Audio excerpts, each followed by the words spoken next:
లేదని చింతయేలను, వస్త్రములు లేవని దిగులు ఏలను.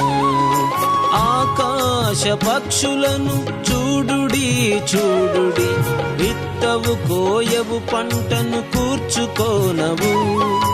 ఆకాశ పక్షులను చూడుడి చూడుడి, విత్తవు కోయవు పంటను కూర్చుకోనవు.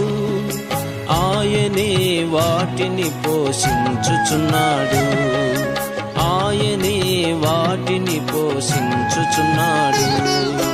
భయము లేదుగా, దిగులు లేదుగా, యేసును నమ్మిన వారికి. భయము లేదుగా, దిగులు లేదుగా, యేసును నమ్మిన వారికి.